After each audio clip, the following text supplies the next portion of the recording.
Hi guys, Lucas Rogers speaking from the Rogers Property Group. I hope you're all well today. Guys, we're going to be going through another question that I've received from a client, and it's in regards to, I suppose, structuring of their asset portfolio. What these particular family are doing is they're looking to get started into their first investment property. They have their own home which is paid off, and what they originally thought would be the best way to go about it would be to keep their old home as an investment property and then go out and buy a new home and using the old investment property security to be able to fund the new home.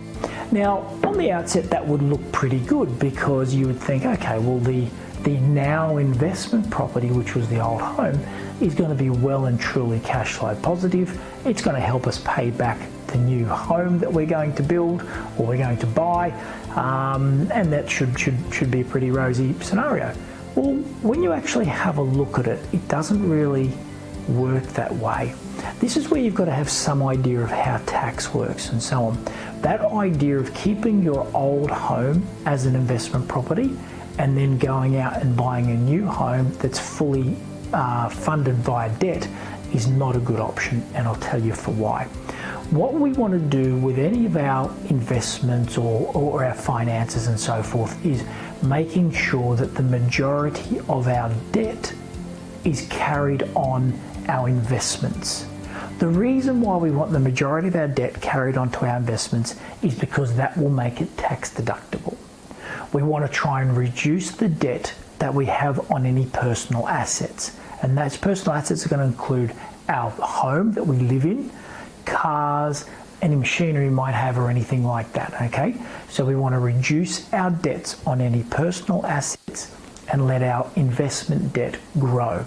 So getting back to the family that's looking to keep their old home as an investment property, well, you can see that automatically that's not going to work because they've already paid that asset out. So what they're going to be left with is an asset that is an investment which has no deductible debt associated with it. And then they're going to have their own home which they're going to upgrade and spend more than they would have on their old home. Then that's going to be fully laden with debt, and that debt is non-tax deductible. Okay, so it's back to front.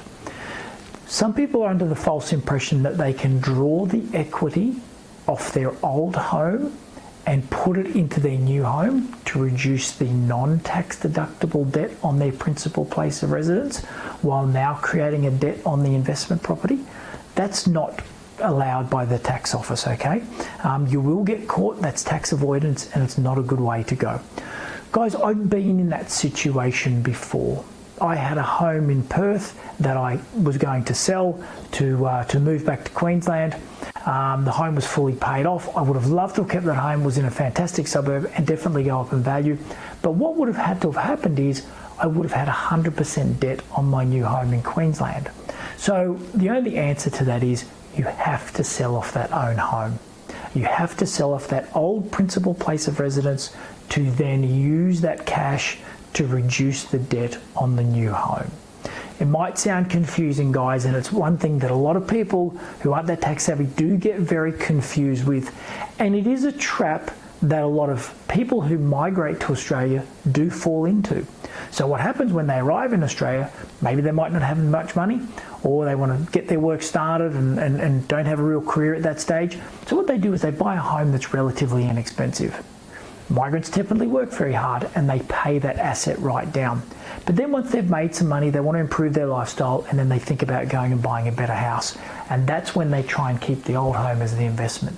It happens all the time. And what this structure means is it's very difficult for those people to ever get their second, third and fourth properties because they have so much non-tax deductible debt on their own home, which they have to, pay tax on prior to actually paying down that debt. So it's not a good way to go. If this is a little bit confusing for you, I totally understand. And if you'd like to have a further chat with me regarding this, please feel free to call the office, send me an email, and I'd be happy to answer that. But guys, having the right structure and understanding tax is very important when it comes to property, because this can save you tens of thousands of dollars in tax over the space of a very short period of time. Guys, enjoy the investment journey. If you need anything, give us a call. Thank you.